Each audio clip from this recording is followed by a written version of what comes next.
Masjid mana yang paling famous dekat Malaysia ni di kalangan pelancong asing? Saya simpulkan adalah Masjid Putra yang terletak di Putrajaya. Sebab saya perasan tahu kalau macam pelancong asing dia buat melancong dekat Malaysia, mereka banyak ambil buat video dan juga bergambar dengan berlatar belakangkan Masjid Putra yang terletak di Putrajaya lah.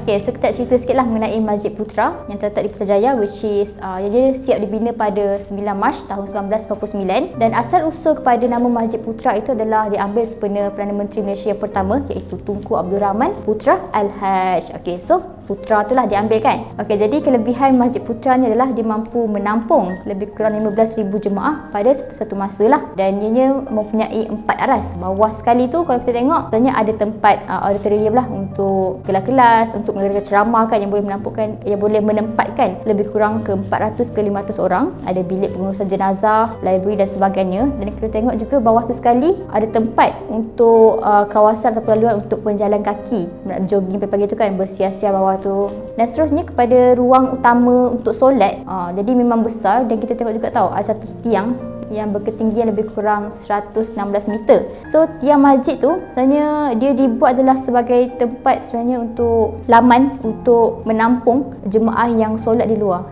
Sebagai contoh, waktu hari Jumaat kan, sebenarnya tak cukup pun untuk jemaah tu masuk ke dalam bahagian dalam. Sebenarnya bahagian luar tu pun dia dah selesa kalau jemaah datang nak bawa sejadah untuk solat dekat depan tu juga. Ketinggian Masjid Putrajaya ni kan, kalau kita tengok daripada bawah sampai ke tiang dia menyapai lebih kurang 21 tingkat bangunan. Dan kalau kita tengok pada ruang udara pun kan, dia dah nak sama tinggi dah pun, macam agak tinggi lah kan, compare pada pejabat Perdana Menteri yang terletak di sebelah tu. Nampak besar tak?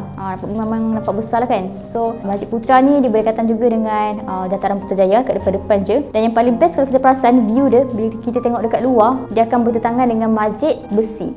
Dua-dua masjid ni dia tak jauh dan memang cantik.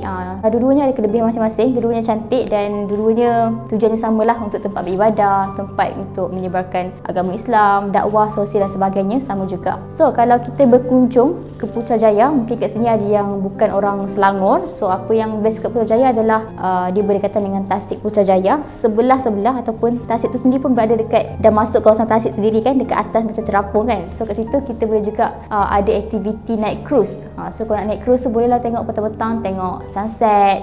Dan nak beriadah kat luar tu boleh naik basikal, boleh naik jogging, nak berkelah pun ada. Sebenarnya kan Masjid Putra ni, kalau siapa yang tahu, dia ada tempat, orang kata hidden gem punya tempat untuk berkelah. Saya pernah carilah satu spot tu kan, betul-betul belakang tu memang tak ramai orang tahu, tapi memang situ memang tenang gila lah kalau korang nak buat macam orang kata study ke, ataupun nak buat macam apa panggil aktiviti dakwah, piknik ke, kita nak buat usrah ke, sesuai macam tu. Kalau bulan puasa nanti kan, memang try cari atau berkunjung ke Masjid Putra. Dan bulan puasa memang meriah. Dan juga area Putrajaya juga kita ada taman-taman yang cantik seperti Taman Botani, Taman Sarjana Hijau, dan juga ini sebagai salah satu pusat pentadbiran dekat Malaysia sebabnya banyaknya bangunan-bangunan kepada pejabat awam ataupun bangunan kerajaan. Yang belum dapat berkunjung ke Putrajaya, mungkin dapat singgah ke Masjid Putra lah pada selepas ini.